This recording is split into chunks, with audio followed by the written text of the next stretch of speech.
Halo para selamat datang kembali bersama saya Bung El dan Bung Oka. Kita kembali lagi di Akraga TV.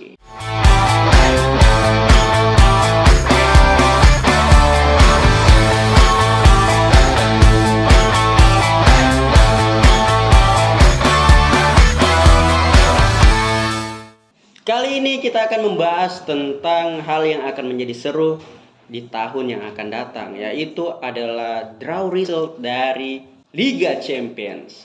Nah, seperti apa pembahasannya? Langsung saja kita ke pembahasannya. Nah, Bung Oka, ada sudah beberapa klub yang akhirnya menemukan tandem atau pasangan untuk bertarung nih, untuk lawan. Ya, tentu saja untuk memperebutkan lagi pencapaian-pencapaian yang baru di Liga Champions yang di tahun yang akan datang, khususnya di 2022 sampai 2023 ini. Nah, kita mulai dulu dari pembahasan beberapa draw result yang akhirnya sudah kita ketahui. Pertama nih, kita bahas dulu Leipzig dengan Manchester City. Ya. Menurut Bung Oka gimana nih tentang ini? Kita tahu kan bahwa Manchester City sekarang lagi berprestasi, lagi hot-hotnya sekarang dengan striker andalannya Haaland. Gimana nih tentang pertarungan ini? Apakah pertandingan ini akan menjadi sesuatu yang fundamental atau ya kita bisa tahu lah hasilnya kayak gimana? Ya, saya rasa untuk Leipzig ya dia membawa aura baru di Champions ini ya. Dengan adanya Werner kembali ke Leipzig, juga dengan gol yang Werner ciptakan, yang dia ciptakan itu tidak membuat serta-merta bahwa Leipzig itu harus dianggap enteng sama City.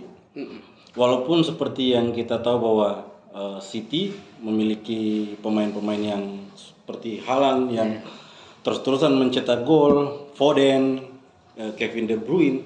Yes. Tapi di pertandingan awal ini di kandang Leipzig dulu. Di kandang Leipzig dulu, kemudian nanti di kandang Manchester City. Jadi poin penting yang harus diambil itu ya di kandang Leipzig kalau mau Leipzignya betul-betul maksimal. Yeah. Seperti misalnya dulu waktu Real Madrid sempat membalikkan keadaan juga di Liga Champions, seperti Liverpool juga membalikkan keadaan di Liga Champions melawan Barcelona, akhirnya masuk sebagai final saat itu. Jadi saya rasa memang bermain di kandang itu yang harus dimaksimalkan. Begitupun untuk tim-tim lain yang akan berlaga nantinya. Gitu. Oke. Jadi PR untuk Leipzig ini adalah bagaimana memanfaatkan momentum di kandang sendiri terlebih dahulu, karena otomatis Manchester City pasti juga punya strategi khusus untuk tetap bisa tampil prima di setiap pertandingan. Apalagi Cancelo itu top assist di Liga Champions bersama Lionel Messi. Jadi back sayap yang memiliki umpan yang sangat akurat dan bisa dimanfaatkan dengan baik dengan teman timnya. Yang ya saya kira itu PR juga buat Leipzig, gimana caranya mematahkan serangan-serangan sayap dari Manchester City ini. Saya sepertinya bisa kita lihat bahwa pertarungan pertandingan antara Leipzig dan Manchester City ini akan full dengan mendominasi permainan terlebih dahulu. Yang mana lebih kuat dalam possession ball-nya. Kalau possession ball saya rasa mungkin Guardiola dengan skema permainannya ya tetap pasti ball possession. Oke, selanjutnya kita ini ada sepasang dua klub yang sepertinya ini akan selalu panas karena kembali lagi Real Madrid melawan Liverpool. Nah, ini adalah sejarah yang baru-baru terjadi bahwa ini adalah sepertinya kayak dua tandem yang bubuyutan jadinya ya, walaupun berbeda dari tingkat liga masing-masing ya. Bagaimana menurut Bung Oka? Liverpool saat ini lagi ngeri-ngerinya ya. Real Madrid pun begitu. Cuma keuntungan untuk Liverpool karena main di kandang duluan. Tapi jangan lupa bahwa Ancelotti itu pelatih yang tipikalnya sangat sabar, menunggu momen gimana harus melancarkan serangan dengan betul-betul taktis. Kemudian yang menjadi fokus lagi itu ya striker Liverpool ini mulai tajam ya. Ya. Seperti Salah, top skor di Liga Champions. Bahkan itu melewati rekor Vini yang hanya baru mampu 4 gol sampai saat ini. Jadi saya rasa ini pertandingan balas dendam juga. Ya. Untuk Liverpool tentunya. Jadi saya rasa Liverpool mungkin atau Real Madrid mungkin akan habis-habisan di sini. Iya. Akan habis-habisan. Ini akan menjadi big match bahkan sebelum semifinal. Benar. Ya lagi juga kita tahu cara bermain Real Madrid ini benar-benar seperti yang Bung Oka katakan, memang sangat mementingkan momentum. Ya, gitu. Mereka harus mempertahankan betul sampai ada celah untuk masuk. Sekali ada celah bisa membalikan keadaan. Artinya counter attack dari Real Madrid ini harus diperhatikan baik-baik. Di mana tuh momen menciptakan serangan yang dibangun Real Madrid itu memang ditopang sama pemain-pemain sayap yang kencang. Iya. Seperti Vini, Valverde yang sekarang itu kebanyakan main di sayap. Dengan distribusi bola dari Modric dan Kroos yang benar-benar tingkat akurasinya sangat tinggi. Iya. Jadi saya rasa PR juga buat Liverpool untuk mereka ini. Iya. Jangan sampai terulang seperti di beberapa pertandingan lalu yang betul-betul sangat memerial, yaitu di mana Liverpool betul habis-habisan untuk menghajar Real Madrid. Yeah. Namun karena Real Madrid cukup antusias untuk melakukan pertahanan dan akhirnya menemukan celah, dibalas dengan cepat. Itu sangat merugikan untuk Liverpool. Jadi Liverpool harus punya PR untuk bagaimana mengevaluasi, bagaimana menghadapi Real Madrid sebelumnya. Oke, selanjutnya ini juga cukup besar juga untuk kita perhatikan, yaitu AC Milan dengan Tottenham Hotspur. Ya. Dua klub yang sama-sama juga memiliki, selain punya fanbase yang juga sama-sama besarnya, ini juga masing-masing klub yang bukan klub kecil. Bukan klub kecil. AC Milan dan Tottenham Hotspur ini memiliki tingkat serangan yang cukup juga. Bagaimana menurut Bung Oka? AC Milan untuk beberapa tahun terakhir ini boleh dikatakan mungkin raksasa yang tertidur ya. Iya. Raksasa yang tertidur dengan ditinggalkannya oleh pergantian banyak pelatih, pergantian beberapa pemain dan sebagainya sampai menemukan pola seperti sekarang. Yes. Nah, Tottenham di Liga Inggris begitu luar biasa dengan Son dan Harry Kane. Bagaimana mereka membangun serangan yang cukup agresif ketika menekan. Tapi jangan salah bahwa di Liga Italia itu terkenal dengan tim-tim yang pertahanannya kuat. Banyak tim-tim luar yang sampai susah payah untuk menciptakan momentum ketika melawan tim-tim dari Italia. Salah satunya AC Milan ini. AC Milan ditopang dengan beberapa pemain-pemain yang saya rasa kuat di sektor defender. Apalagi misalnya ada kepemimpinan dari Ibrahimovic walaupun misalnya kadang dimainkan kadang tidak, itu cukup membantu untuk memotivasi para pemain. Dan apalagi misalnya Milan ini boleh dikatakan baru menemukan kembali irama bermainnya. Betul. Jadi saya rasa ini juga salah satu partai yang akan cukup panas. Iya. Dan tentunya kita tidak boleh kehilangan pertandingan dua tim ini. Karena AC Milan saat ini ingin menunjukkan taringnya kembali. Oke, kemudian selanjutnya ada entrance Frankfurt dan Napoli. Ya, gimana menurut Anda? Analisis tentang Napoli ini kedua klub ini adalah tim dengan jumlah gol terbanyak di Liga Champions, paling banyak. Ya, tidak bisa dianggap enteng dua tim ini. Siapapun yang masuk di draw result untuk 16 besar ini, mereka masing-masing menciptakan momentum dan strategi yang luar biasa sehingga menggulingkan klub-klub yang sebenarnya diandalkan. Salah satunya ada Barcelona, Juventus, Manchester United. Terus yang perlu digarisbawahi di sini juga Napoli itu tingkat akurasi passingnya antar pemain itu sangat tinggi. Tapi Frankfurt juga tidak bisa dianggap enteng ya. Bisa jadi underdog juga di partai ini. Dan tentu kedua tim ini akan menjadi partai juga yang cukup untuk diperhatikan karena mereka pasti akan menciptakan irama-irama permainan yang baru, dan tentunya ini juga akan menjadi sorotan atau exposure untuk klub-klub yang lain.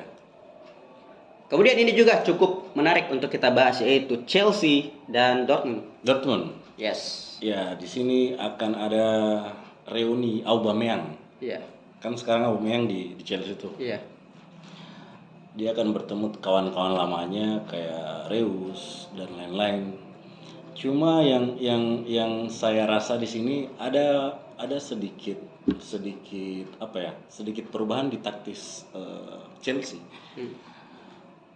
Sekarang itu yang saya perhatikan, Chelsea kebanyakan tidak terlalu lama dengan bola.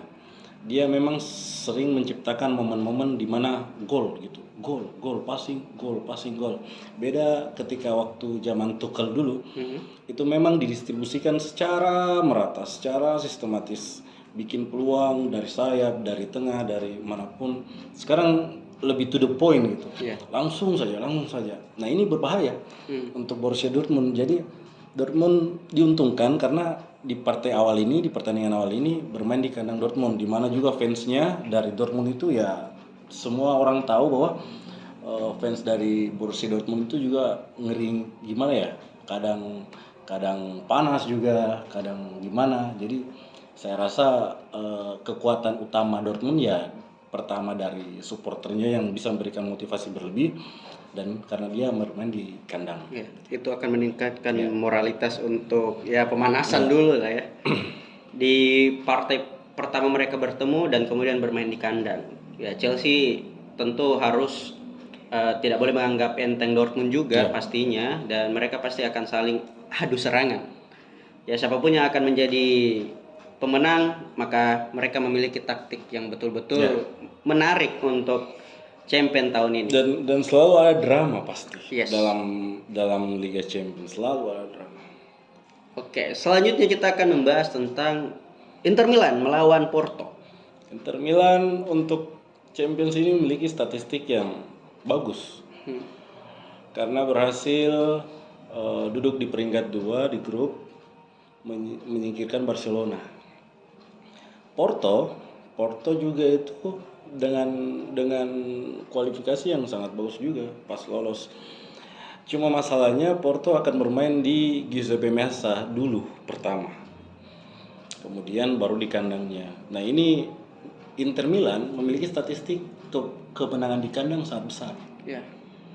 Kemenangan di kandang sangat besar, jadi Porto mau tidak mau harus bermain dengan boleh dikatakan parkir bus lah. Karena ketika dia menyerang akan habis. Ada Lukaku di sana, ada Martinez di sana, ada pemain-pemain yang siap tarung di depan, siap tempur. Dan kemudian Inter Milan juga sebenarnya sangat tajam dalam counter attack. Benar.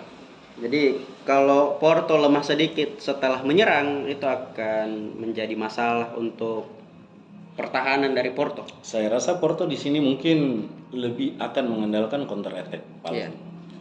Mereka harus membaca arah permainan dari Inter Milan terlebih dahulu. Nah, terakhir pasangan klub yang akan melakukan pertarungan yaitu adalah PSG dan Bayern Munchen. Nah, ini juga partai yang cukup menarik, besar, dan sangat ditunggu-tunggu oleh fans masing-masing. Ini saya katakan final yang belum waktunya. Final yang belum waktunya. Kenapa? Karena dalam statistik yang dilansir UEFA, itu Bayern Munchen dan Paris Saint-Germain itu menduduki peringkat 3 dan 4 untuk klub yang akan meraih juara. Nah, jadi di partai ini mereka dipertemukan, artinya salah satu dari mereka akan gugur. Akan gugur. Salah satu dari mereka akan gugur. Jadi untuk peringkat 1 yang 19% kalau tidak salah ya, Manchester City, yang kedua Real Madrid itu 15%, terus Bayern Munchen, terus Paris Saint-Germain itu 11%. Dimana saya rasa ini final yang terlalu cepat. Cuma akan seru sekali. Kenapa akan seru? Akan terjadi jual beli serangan. Iya, tentunya. Akan terjadi jual beli serangan, akan terjadi banyak tackle. Saya memprediksi bahwa akan banyak tackles yang terjadi. Kenapa? Karena masing-masing memiliki pemain yang cepat. Iya. Dimana cara menghentikan pemain-pemain cepat ya adalah dengan tackle, memberikan tekanan. Iya. Banyak hal yang bisa Mereka harus memaksa Iya. untuk memotong bola. Betul. Di sana ada Bayern Munchen, ada Sane, di PSG ada Mbappe. Di mana pemain-pemain itu ya satu kali start udah ketinggalan udah gol. Iya. Bahaya, sangat bahaya. Jadi ya akan banyak tackle nanti di pertandingan ini. Terus jangan lupa juga bahwa di lini tengah itu ada Goretzka yang sekarang ini sangat cemerlang permainannya. Di sisi PSG ada Verratti yang sangat bagus dalam mendistribusikan antara pertahanan ke menyerang. Itu saya rasa akan terjadi jual berserangan di babak-babak awal hingga akhir pertandingan. Tentu. Dan kalau kita lihat dari statistik dan draw result ini, waduh, ini masing-masing klub akan memegang gengsi masing-masing. Iya benar. Karena siapapun yang akan lolos dan gugur akan menghentikan langkahnya di Champions ke depan, dan ini akan tidak tertebak. Apalagi antara klub-klub besar yang akhirnya bertemu seperti Liverpool dan Madrid, AC Milan, Tottenham, kemudian ada Chelsea dan Dortmund, kemudian ada Inter Milan dan Porto, PSG dan Bayern Munchen. Wah, ini ya draw result ini cukup, sebenarnya sih kalau kita ingin menafsirkan draw result ini wah kacau sih. Ya. Saking kacaunya ya siapapun yang akan gugur di sini akan menghentikan langkah pastinya, dan gengsi klub itu banyak drama lah di situ nantinya. Nah terus sebenarnya Akan menjadi sorotan pastinya. Final Champions nanti ini kan akan diselenggarakan di Turki. Yes. Turki itu dimana waktu Champions 2004 finalnya Liverpool AC Milan. Ya mungkin akan terjadi pengulangan sejarah. Bisa jadi karena di round of 16 besar ini ya AC Milan belum ketemu dengan Liverpool. Yeah. Justru malah Liverpool akan ketemu Real Madrid dan Milan akan ketemu Tottenham. Ya, Tottenham. Oke, dan ini akan menjadi ya konsumsi kita lagi dalam Champions ini, pasti sangat akan seru. Oke, next kita akan masuk ke dalam statistik top score. Ya. Nah, di peringkat pertama ada Mbappe dan Mohamed Salah, Ya. Liverpool. Nah, kedua pemain ini ya seperti apa menurut Bung Oka dalam menganalisa tentang dua penyerang andalan masing-masing klub, Mbappe dari PSG dan Salah dari Liverpool? Kesamaan keduanya adalah pemain yang mengandalkan kecepatan. Yes. Persamaan keduanya adalah pemain sayap yang dimana Salah dengan kaki kiri yang sangat luar biasa tingkat akurasinya, terus Mbappe dengan kaki kanan yang sangat luar biasa akurasinya. Dimana mereka ditopang dengan playmaker yang handal juga. Mbappe dibantu dengan Verratti, dengan Messi, dengan Neymar, begitupun Salah. Jadi untuk top skor ini jangan lupa bahwa ada Haaland juga. Iya. Haaland juga itu sangat dimanjakan oleh Kevin De Bruyne, Cancelo top asis seperti yang kita bicarakan tadi. Jadi akan yang ketinggalan mungkin cuma Lewandowski ya. Sayang banget 5 golnya di Champions itu. Harus terhenti. Jadi kemungkinan besar yang akan meraih gelar top skor di Liga Champions itu ya Haaland, Mbappe, Salah. Ya, tapi sebenarnya juga di Porto ada Mehdi Taremi yang memiliki peluang karena selisihnya cuma 2 gol. Benar. Apalagi lawan Porto ini juga ya sebenarnya lumayan juga sih. Tapi dia tetap memiliki peluang. Karena ya masing-masing top scorernya memiliki lawan yang cukup sulit juga karena Mbappe harus berlawanan dengan Bayern Munchen, Salah harus melawan lagi tandemnya Real Madrid. Betul. Jadi untuk bisa ya istilahnya Mbappe dan Salah ini PR banget sih untuk bisa tampil prima dan harus betul-betul menunjukkan taring yang benar-benar. Tapi mereka diuntungkan karena Liverpool dan PSG di awal main di kandang duluan. Iya. Jadi memiliki kesempatan yang mungkin bisa menciptakan lebih banyak gol lagi. Ya, ini akan menjadi ya perebutan top skor untuk pertandingan pertama. Ya, ini benar-benar menjadi sebuah sorotan yang benar-benar yang kita tidak boleh ketinggalan untuk menontonnya. Waduh, ngeri. Oke, selanjutnya setelah top scorer kita akan membahas tentang top assist. Nah, di peringkat pertama nih ada 3 orang yang memiliki top assist sepanjang ini, yaitu Cancelo dari Manchester City, ada Diogo Jota di Liverpool, kemudian ada Lionel Messi dari PSG. Tapi banyak juga nih asis-asis yang memiliki selisih 1 poin, yaitu ada Manchester City, Kevin De Bruyne, kemudian ada Gnabry dari Bayern, Serge Gnabry, dan Leon Goretzka juga. Ya banyak nih orang-orang dari Bayern yang akan mengisi slot untuk asis. Nah, menurut Bung Oka gimana? Nah, kalau untuk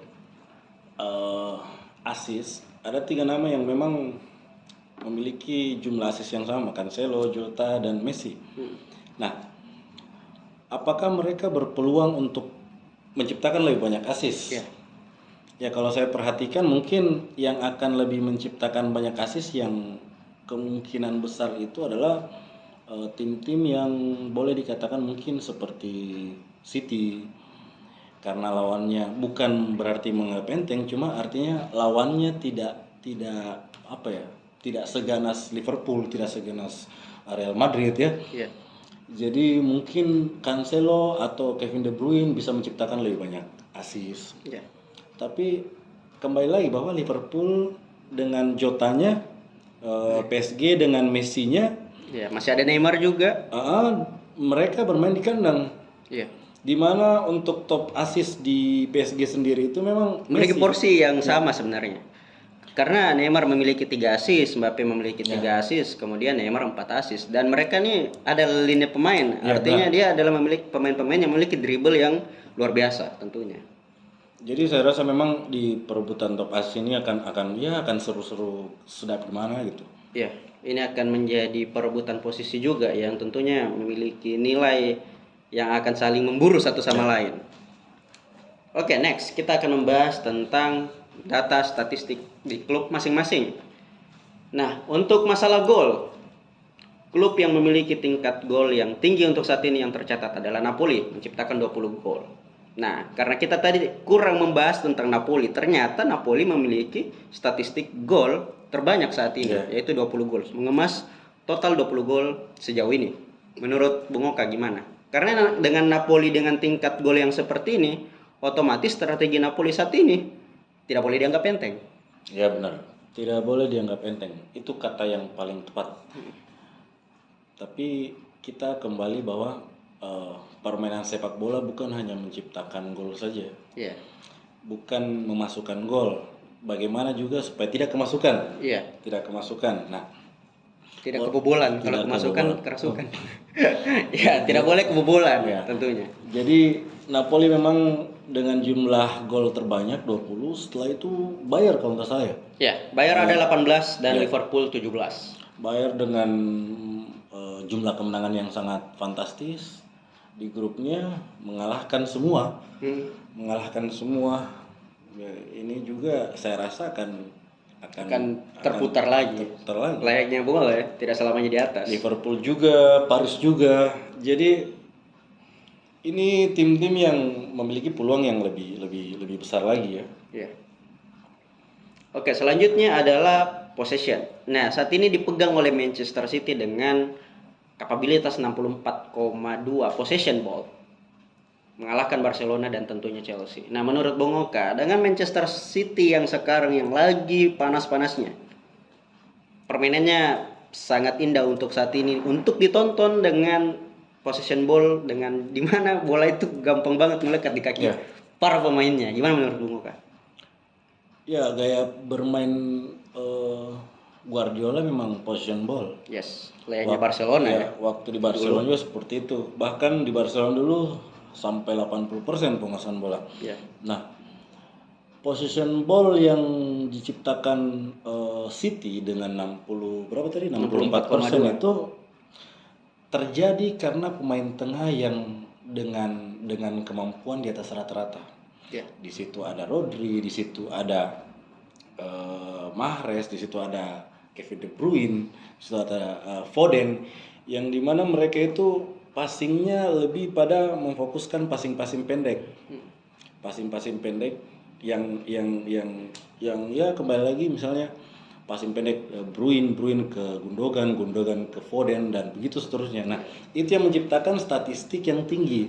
Berbeda dengan pemain-pemain atau gaya bermain yang banyak mengandalkan bola-bola long.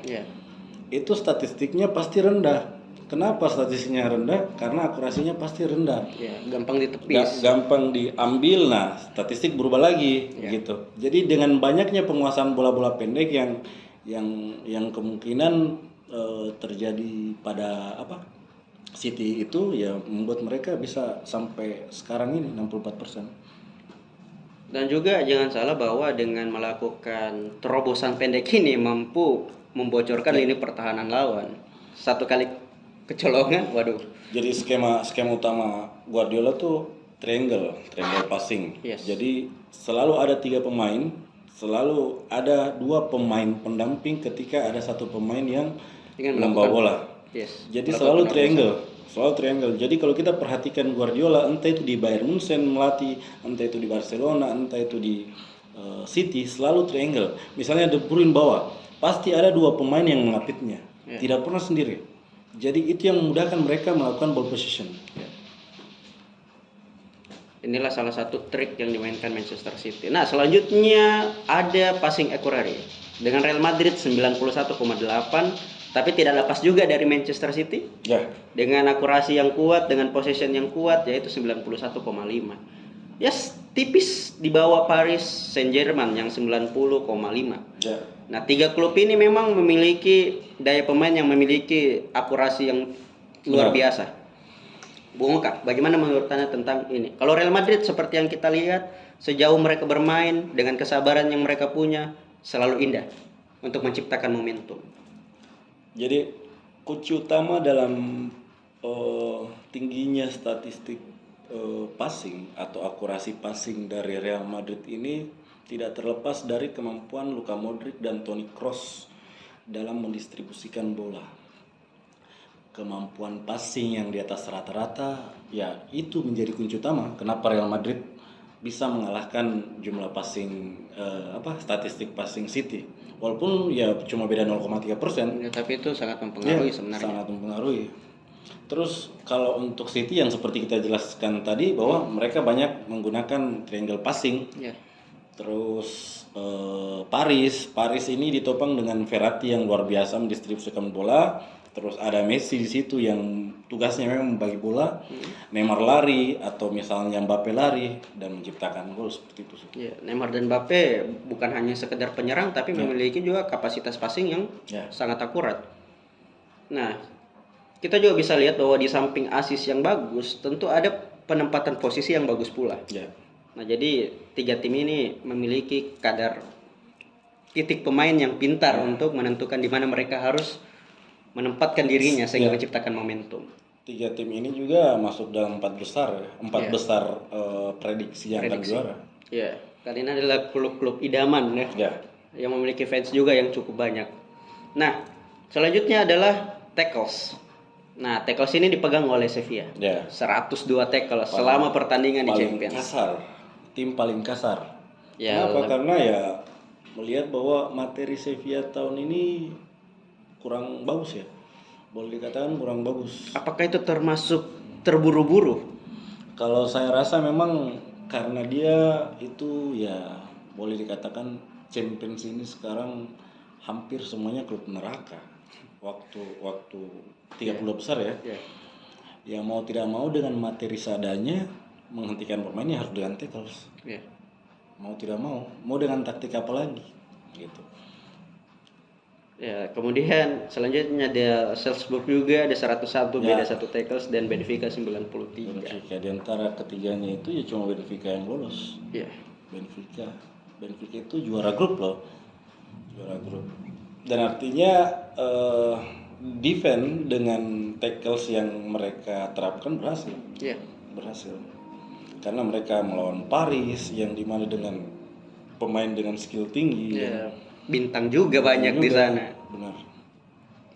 Akhirnya segala hal yang terjadi untuk statistik sekarang itu mudah untuk berubah. Ditambah dengan lini-lini pemain yang saling berhadapan ini juga neraka semua. Oke, jadi menurut teman-teman gimana? Memiliki juga pemikiran yang sama atau memiliki pemikiran yang lain? Silakan komen. Selanjutnya kita akan membahas statistik player atau statistik para pemain. Ya, pertama kita membahas tentang pemain yang memiliki gol terbanyak, yaitu Kylian Mbappe. Ya, seperti yang sudah kita jelaskan ya Bung Oka, bahwa Mbappe ini memang ya bisa dibilang pemain yang sangat licin. Ya. Bukan mereka sih lebih tepatnya. Ya, mereka dalam konteks Paris Saint-Germain ini punya belut nih satu. Ya. Bukan hanya satu sih sebenarnya, punya 3. Ada Neymar, ada Messi. Betul. Ya, mereka tuh sebenarnya pada saat Messi pindah ke Paris Saint-Germain itu banyak asumsi dengan masuknya Messi itu bisa memporak-porandakan lini pertahanan lawannya gitu. Nah, apakah sekarang ini adalah momennya menurut Bung Oka gimana? Saya rasa memang Mbappe harus membuktikan ya. Dengan trio Mbappe, Messi dan Neymar ini, Mbappe sebenarnya lebih diunggulkan untuk mencetak gol. Messi sebenarnya sekarang lebih banyak main di belakang sebagai false nine atau playmaker. Jadi untuk Mbappe, kalau kita mau perhatikan beberapa gol yang diciptakannya itu banyak diasis dari Messi, dimanjakan oleh Messi, oleh Neymar. Jadi ini ajang pembuktian Mbappe. Tapi ya lawannya Bayern Munchen juga ada pemain-pemain top juga di situ. Jadi memang waktunya untuk bagaimana menciptakan momentum yang saya rasa waktunya sudah harus diambil oleh Mbappe gitu. Kemudian juga kita perhatikan bahwa Messi kayaknya kembali ke setelan pabrik, yang dimana dia memang tugasnya membawa bola. Dulunya di Barcelona dia sebagai penyerang ya kan, tapi sekarang kembali ke setelan pabrik. Ya, disitulah dia harus membuktikan juga bahwa dengan adanya Messi ini mampu merubah arah permainan. Meskipun lawannya Bayern Munchen, Messi juga harus menunjukkan taringnya dulu. Di samping juga ada Neymar di situ. Oke. Kemudian ada Salah di posisi yang sama, yaitu 7 gol. Bagi Bung Oka sendiri, Salah juga apakah juga tentu saja pastinya ya. Yeah. Karena terakhir kali bertemu dengan Real Madrid, ya Salah harus dihentikan oleh Sergio Ramos. Jadi saat itu ya Salah tidak lanjut main, dia cedera di tangan. Nah, kalau untuk saat ini saya lihat Salah lagi gacor-gacornya. Iya. Justru malah Nunes yang kurang gacor.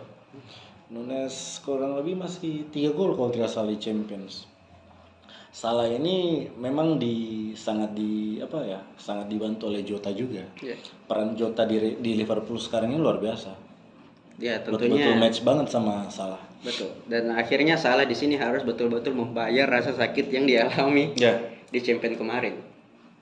Oke, selanjutnya kita akan membahas top assist atau player statistik dengan assist terbaik saat ini, yaitu Messi dengan 4 poin assist. Ya, seperti yang kita bahas tentunya bahwa ya baru-baru tadi yang kita bahas bahwa Messi juga harus menunjukkan skillnya. Meskipun Messi tidak seperti dulu di Barcelona dia sebagai penyerang, tapi dengan sebagai playmaker dan juga seorang kontributor dengan pas yang bagus, pas yang sangat-sangat elegan ya untuk on players juga. Jadi akan kita nanti lagi bagaimana pertarungan antara PSG melawan Bayern Munchen ini akan betul-betul menunjukkan siapa pemain yang benar-benar memiliki tingkat kualitas. Akhirnya banyak perubahan nantinya. Banyak perubahan kualitas nanti yang akan terjadi di match-match ini. Kemudian attempt on target ada Mbappe. Menurut Bung Oka gimana? Ya banyak peluang yang diciptakan oleh Mbappe dan itu on target. Tapi ya kiper-kiper di Liga Champions kan ngeri-ngeri juga ya. Artinya handal-handal juga. Jadi walaupun dengan upaya menciptakan gol yang on target itu 13 peluang, tapi yang bersarang itu cuma 7. Ya walaupun lebih dari setengah, artinya hampir 60%-an lah. Dari upaya yang diciptakan itu membuahkan hasil. Ya, tapi jangan salah juga, selain top scorer, Mbappe juga membungkus 3 assist. Ya, benar. Jadi Mbappe juga tidak boleh, bukan hanya sekedar mereka harus dijaga juga nih orang-orang dari PSG, karena Mbappe bisa saja mengganti pola mereka untuk menjadi assist gitu dengan mengoperasikan bolanya entah dari Mbappe ke Neymar, Mbappe ke Messi, itu akan membingungkan lini belakang lawan. Dan terakhir kita akan membahas akurasi passing atau akurasi operan dipegang oleh Campbell 98,8%. Campbell pemain kunci Leipzig, keberhasilan Leipzig yang saya pikir ya kayak gitu. Dengan tingkat akurasi yang paling tinggi, hampir sempurna. Yes, 98,8. Wah, ini dipikir akan menjadi kekuatan yang cukup fundamental untuk memutar arah angin bola nih. Arah angin serangan. Jadi Campbell ini cukup bersinar ya tahun ini di Liga Champions, mengingat perannya juga yang sangat luar biasa melawan Leipzig. Cuma ditunggu lagi bagaimana penampilannya di laga-laga selanjutnya. Apakah masih bisa konsisten apa tidak gitu. Ya. Ini akan menjadi sorotan lagi karena Campbell benar-benar bersinar di Champion ini. Oke. Kemudian kita akan membahas tentang UEFA Champions League dengan group stage in numbers. Yang artinya ada sejarah baru nih yang akhirnya terjadi selama Liga Champions berjalan saat ini. Oke, kita akan bahas sama-sama. Oke, Bung Oka, pertama nih.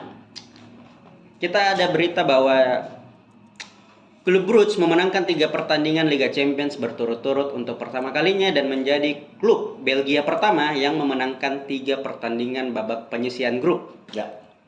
Dan di tempat lain, Robert Lewandowski menjadi pemain pertama yang mencetak hat-trick untuk 3 tim berbeda dalam kompetisi. 1 untuk Dortmund, 4 untuk Bayern, dan 1 untuk Barcelona. Gimana, Bang? Ya, tapi sayang langkahnya terhenti karena Barcelona tidak lolos Liga 16 besar. Ya, tapi ini cukup menjadi prestasi tentunya. Salah satunya untuk klub Brugge, yaitu klub Belgia pertama, dan Lewandowski akhirnya menciptakan sejarah yang baru. Artinya klub Brugge ini menorehkan sejarahnya di Champions. Klub Belgia pertama. Terus Lewandowski memang di Dortmund pernah menciptakan 1 hat-trick, di Bayern tuh yang ngeri 4 hat-trick. Terus di Barcelona kemarin 3 hat-trick. Nah, saya rasa memang ini pencapaian yang luar biasa Lewandowski, tapi yang harus terjadi terhenti ya. Mereka tergeser oleh Inter Milan, jadi ya golnya yang 5, hat-trick yang diciptakan ya udah selesai sampai di situ saja. Oke. Selanjutnya ada Leipzig telah merasakan kemenangan dalam 4 pertandingan Liga Champions terakhir. Mereka pertama kalinya untuk memenangkan 4 pertandingan berturut-turut selama kompetisi. Ini pun juga menjadi sejarah bagi mereka. Sejarah pertama untuk Leipzig bisa menang 4 kali berturut-turut. Gimana, Bung Uka? Ya. Boleh dikatakan ya Leipzig dengan pemain kuncinya Campbell dan Timo Werner. Apakah akan menjadi kuda hitam di Liga Champions ini? Saya rasa ya. Leipzig ini bisa jadi underdog juga, artinya tidak bisa disepelekan ya. Dengan distribusi bola, akurasi passing yang tinggi, dengan statistik pemain yang bagus. Timo Werner dengan kecepatan 34, sekian kilometer per jam itu peluru yang luar biasa untuk melawan tim-tim raksasa. Jadi saya rasa Leipzig ini ya bisa lah 8 besar. Oke. Leipzig punya peluang. Punya kans ya. Kemudian selanjutnya ada Porto yang kalah dalam pertandingan Champions 4 kali berturut-turut untuk pertama kalinya, tapi mereka membalas dengan 4 kali juga kemenangan beruntun. Ya, ini kayak drama banget ya. Porto kalah 4 kali terus beruntun menang 4 kali. Saya apresiasi luar biasa. Ya, artinya Porto menemukan irama permainan untuk saat ini dan ya bisa menjadi dan akhirnya lolos. Ya, dan tentunya untuk match yang akan datang ini akan menjadi betul-betul unjuk gigi untuk Porto bahwa irama yang mereka bawa ini benar-benar membuahkan hasil. Betul. Oke, kemudian info yang ketiga, Bayern memenangkan semua 6 pertandingan di fase grup Liga Champions untuk ketiga kalinya. Ngeri banget. Jadi udah menang total nih, udah sampai 3 kali kemenangan mutlak. Semuanya dalam 4 musim terakhir. Mereka menjadi tim pertama yang mencapai prestasi tersebut dalam 3 kesempatan. Ya. Bayern Munchen kembali mengulang sejarahnya. Artinya prestasi yang konsisten. Prestasi yang konsisten dilakukan 3 kali berturut-turut. kalau misalnya menang lagi ya akan ada prestasi-prestasi selanjutnya. Dan memang Bayern ya tidak pernah kalah, menang terus memang ini. Dan apakah pertandingan Bayern Munchen ini akan terulang atau justru akan dirusak oleh PSG? Ya, patut untuk kita tunggu. Patut untuk ditunggu di Februari. Oke, selanjutnya ada Muhammad Salah mencetak hat-trick tercepat dalam sejarah Liga Champions pada match keempat, mencetak 3 gol dalam waktu kurang dari 7 menit dalam kemenangan 7-1 Liverpool di Rangers. Salah nih mencetak gol-golnya pada menit ke-76, 80, 81. Nih kalau dihitung 5 menit doang. Iya. 2 menit itu selebrasi. Iya, 2 menit untuk selebrasi. Jadi gila. Jadi bagaimana menurut Bung Okan, Liverpool akhirnya punya pencapaian yang gila gitu. Ya. Lebih pada Salah sendiri ya. Salah menorehkan rekor yang belum pernah ada. Yes. Di Liga Champions. Hanya kurun waktu 7 menit menciptakan 3 gol. Itu sangat-sangat fantastis. Sulit untuk dipecahkan juga sih. Dan tentunya ini akan jadi PR bagi Real Madrid bagaimana menjaga Salah. Tapi sebenarnya orang yang harus dijaga bukan hanya Salah gitu. Jadi ini pertandingan yang sulit ditebak lah, siapa yang akan kalah gitu, siapa yang akan menang akan mempengaruhi perputaran lini klub ini masing-masing. Nah, selanjutnya ada Lionel Messi yang menjadi pemain pertama yang mencetak gol dalam 18 musim Liga Champions berturut-turut mengungguli Karim Benzema. Ada rekor baru nih dari Messi, yaitu mencetak gol dalam 18 musim. Karena rivalnya lagi main di Liga Malam Jumat. Karena rivalnya main di ya mungkin kalau Ronaldo main bisa juga seperti itu. Tapi saat ini dia mengungguli Karim Benzema selama 18 musim ya. 18 musim berturut-turut itu rekor yang luar biasa saya rasa. Artinya performanya benar-benar ya namanya pemain bintang ya, betul-betul dijaga guys. Oke, selanjutnya nih, poin ke-6, Luka Modric menjadi pencetak gol tertua kelima dalam sejarah Liga Champions ketika ia mencetak gol untuk Real Madrid melawan Celtic pada match ke-6.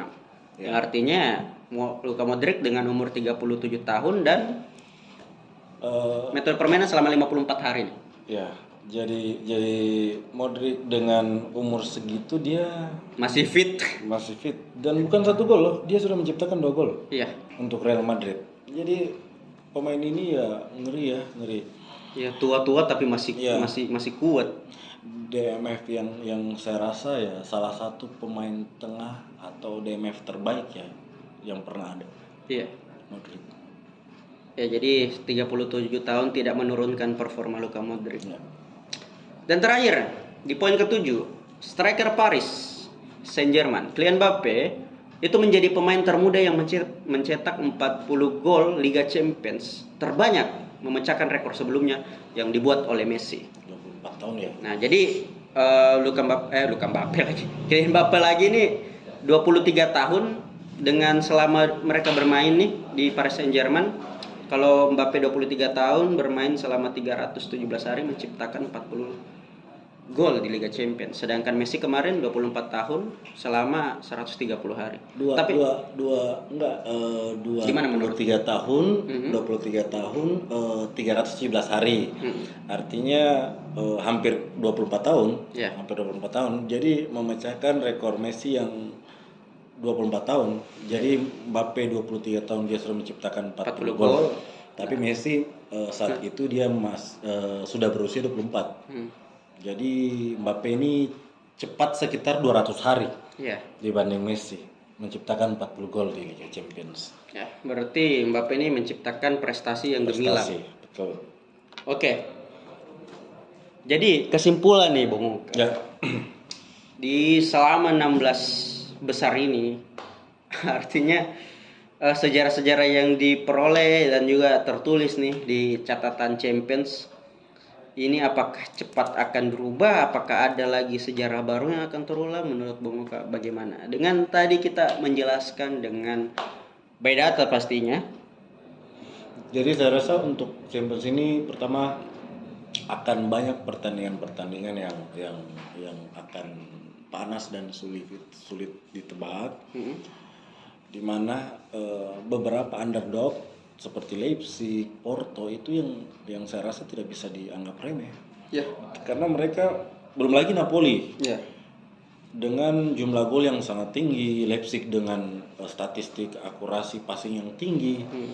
Terus Porto dengan rekor 4 kali kalah terus beruntun menang 4 kali. Jadi saya rasa akan menarik untuk ditonton.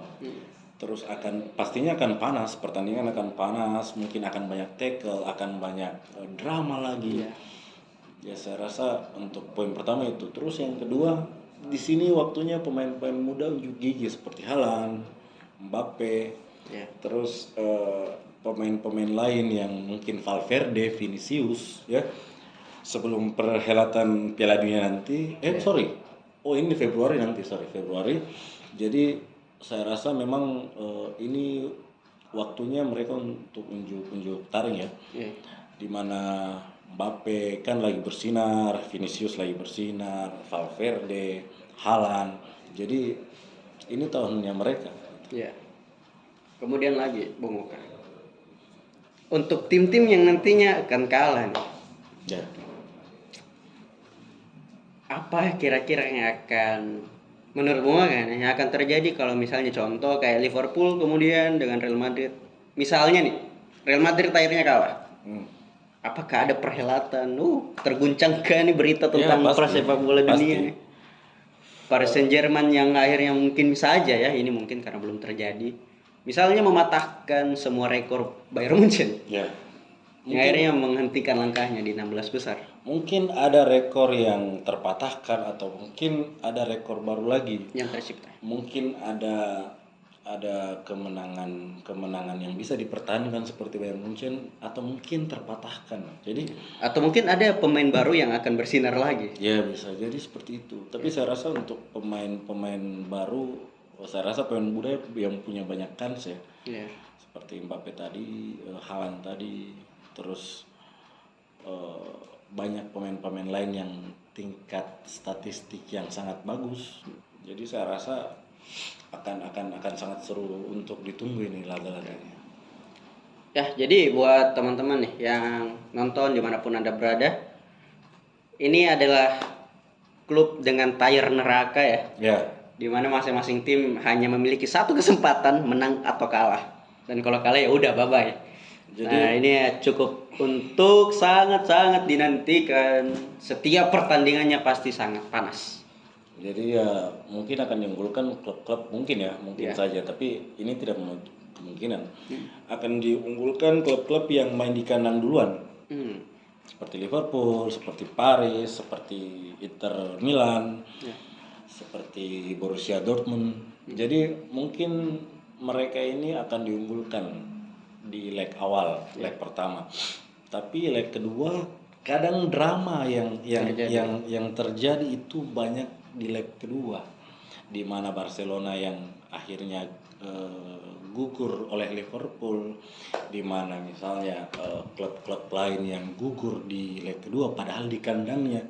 Jadi akan terjadi banyak drama saya rasa. Oke. Terakhir nih, Bung Oka memilih klub mana nih? Pegang klub mana nih? Saya pegang City. Pegang City. Ya. Oke. Saya sih masih pegang PSG ya. Tapi ya berhadapan dengan Bayern Munchen ini PR yang berat. Tapi kalau misalnya Bayern Munchen yang menang ya sudah, saya ke Bayern aja. Ya mungkin bisa ketemu PSG sama City kali. Ya, mungkin saja. Siapa tahu ya. Ya kita lihat saja. Buat teman-teman dukung yang mana? Karena ini leg yang berat. Ya. Tulis di komentar. Dan jangan lupa buat siapkan makanan ringan untuk nonton nanti ya. Ajak teman-teman buat nonton pertandingan di Februari nanti. Tentunya setelah Piala Dunia. Oke, saya Bung El. Gua Oka. Sampai jumpa di Akragat TV selanjutnya. Bye-bye. Bye.